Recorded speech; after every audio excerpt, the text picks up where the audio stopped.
বাইতুন নূর, চমৎকার নাম। একটা ঘরকে কেন্দ্র করে এতগুলো ঘরের উৎপত্তি। ওই ঘরটার নাম হচ্ছে কাবা। ঘরটার নাম কি?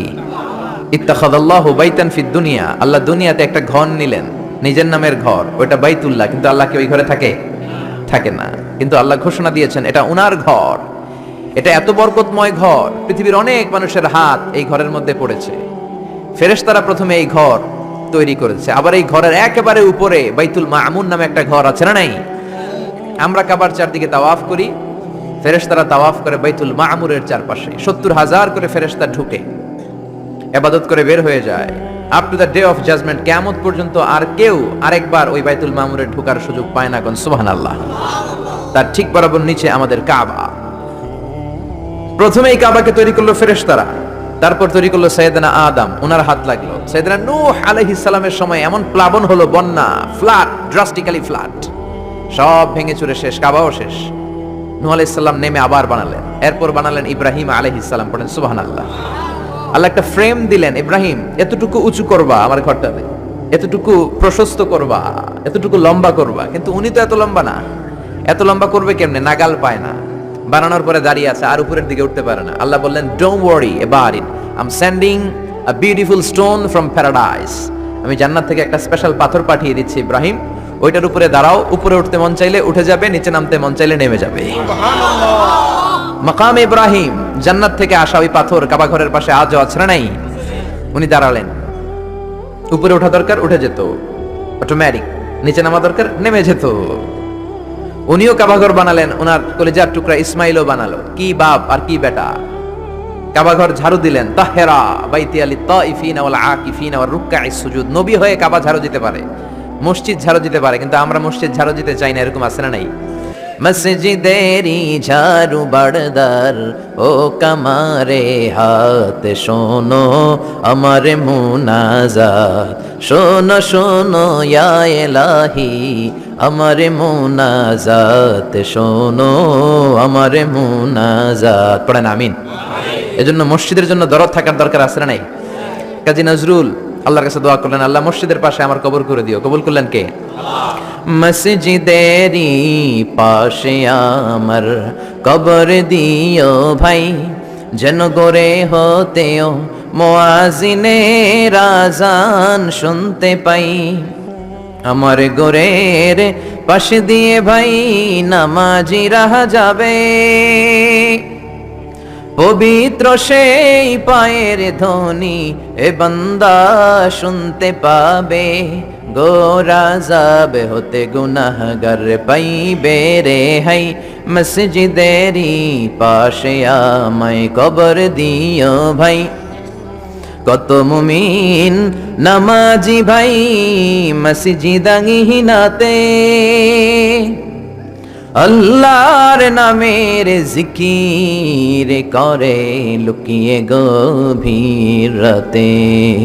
আমি তাদের সাথে ওই আল্লাহর নামে জপতে চাই, আল্লাহর নামে জপতে চাই। পড়েন সবাই, মসজিদেরি পাশে আমায় কবর দিও ভাই। আল্লাহু আকবার।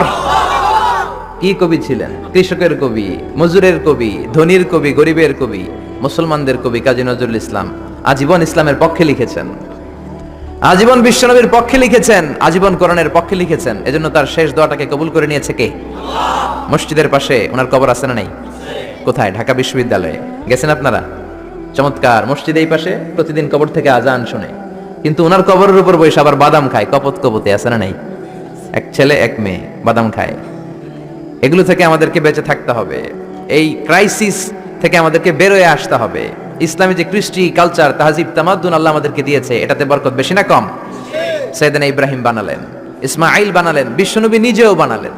বিশ্বনবী নিজেও এই কাবাঘরের নির্মাণ কাজ করেছেন।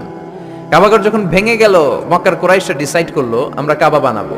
পাথর লাগবে, কোত্থেকে? ওই জায়গা থেকে পাথর নিয়ে আসবো। সবাই পাথর আনতে শুরু করলো। কুরাইশ ছেলেরা বললো আমরা বাদ যাবো কেন, আমরাও আনবো। ছোট্ট ছোট্ট বাচ্চারা লুঙ্গি খুলে, লুঙ্গিটার এরকম ভাঁজ করে কাঁধের মধ্যে রেখে এটার উপরে একটা পাথর নিয়ে তারা আনতে লাগলো। সব বাচ্চারা আনে একটা পাথর। কয়টা? আর লুঙ্গি খোলা। লুঙ্গি কি? বিশ্বনবীও ছোট্ট, কিন্তু উনি লুঙ্গি খোলেন না। সুবহানাল্লাহ বলবেন না? উনিও ছোট্ট, ওনার ফ্রেন্ড যারা, ওনার সমবয়সা যারা লুঙ্গি খুইলা এরকম বাস করছে, ল্যাংটা হইয়া পোলাপান গরমের কালে ল্যাংটা হয়ে পুকুরের মধ্যে ডুবাডুবি আছে না নাই? সব জায়গায় একই সিস্টেম। তো লুঙ্গি ভাস করে এই জায়গায় রেখে সব বাচ্চারা একটা করে পাথর টানে। বিশ্বনবী টানে দুইটা করে, কয়টা করে? কিন্তু পরনের লুঙ্গি পরনে আছে না নাই? লুঙ্গি খোলেন না। এটা তো সাধারণ মানুষ না, এটা অসাধারণ মানুষ। এটা যেন তেন মানব নয়, এটা মহামানব, ঠিক কি না? আপনি ব্রিটিশ মিউজিয়ামে ঢুকবেন, সাদা পাথরের ফলকে লেখা, as a father, as a teacher, as a lawgiver, as a lawmaker, as a reformer of the society, as a commander, as a messenger, Muhammad is the superman of the world. সুবহানাল্লাহ বলেন। বিশ্বনবীকে Superman বলা হয়। বুক ফুলে যায় আমাদের, কলিজা ঠান্ডা হয়ে যায়, ঠিক কি না? বিশ্বনবী দুইটা করে পাথর টানে, ওনার বয়সের বন্ধুরা টানে একটা। বিশ্বনবীর চাচা আবু তালেব বলল, মুহাম্মদ তুমি ছোট্ট মানুষ, তোমার বয়সের ছেলেরা পাথর টানে একটা, তুমি টানো দুইটা। আর সবাই লুঙ্গি খুলে ফেলেছে যাতে কাদের মধ্যে ব্যথা না পায়, চোট না পায়। তুমি যেহেতু দুইটা করে পাথর টানো, তুমিও তোমার লুঙ্গি খোলো। বিশ্বনবী বললেন, চাচা আমি খুলবো না। কি বললেন? চাচা আই ফিল শাই, আমার লজ্জা লাগে, আমি খুলবো না। আবু তালেব ছাড়ার পাত্র না। না রে ভাতিজা, ছোট্ট মানুষ, তুই বুঝোস না, তোর কষ্ট হয়। বিশ্বনবী কয়, কষ্ট হয়, তারপরেও খুলবো। এত লাজুক ছিলেন এই লোকটা, কুমারী নারীর চেয়েও বিশ্বনবী বেশি লাজুক ছিলেন। সুবহানাল্লাহ। ও চাচা আমি এমনিই পারি, আমি দুইটা করে পাথর টানবো, সমস্যা নাই, লুঙ্গি খুলবো না। আবু তালেব ছাড়ার পাত্র নয়। আবু তালেব বলে, ভাতিজা তুমি লুঙ্গি খুলো। বিশ্বনবী তো লুঙ্গি খুলে না। এটা তো সাধারণ নবী না, এটা অসাধারণ নবী, ঠিক কি না? 5 বছর হালিমার বাড়িতে ছিলেন। হালিমা দুধ খাওয়ালো। হালিমা বলল, মুহাম্মদ রে দুধ খাওয়াতে নিলাম, কিন্তু আজীব তামাশা, আমার ডান স্তনের দুধটা খায়, বাম স্তনের দুধ তো খাওয়াতে পারি না, বাম স্তনের দুধটা মুখে ঢোকাতে পারি না। 5টা বছর ছিল, 2 বছর দুধ খাইলো, একদিনের জন্য আমার বাম স্তন টাচ করে নাই। কারণ হালিমার আরো কয়েকটা ছেলে মেয়ে ছিল। উনাইসা নামে এক মেয়ে ছিল, সাইমা নামে আরেক মেয়ে, আব্দুল্লাহ নামে এক ছেলে, এরাও দুধের বাচ্চা ছিল। বিশ্বনবী যদি একাই 2 স্তনের দুধ সাবার করে ফেলেন, তাহলে দুধ ভাই বোনরা খাবে কি? 2 বছর বাচ্চা মুহাম্মদ ইনসাফ প্রতিষ্ঠা করেছেন, কোন ঠিক কিনা?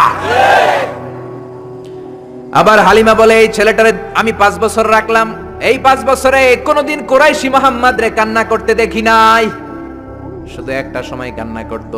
এই ছেলেটা ক্ষুধার অভাবে কাঁদে নাই, ব্যথা পেলে কোনোদিন মুহাম্মদ কাঁদে নাই, শুধু লজ্জাস্থানের জায়গা থেকে কাপড়টা একটু সরে গেলে শিশু মুহাম্মদ কেঁদে উঠত। বিশ্বনবী বললেন, চাচা আমি লুঙ্গি খুলবো না, আমি দুইটা নিতে পারবো।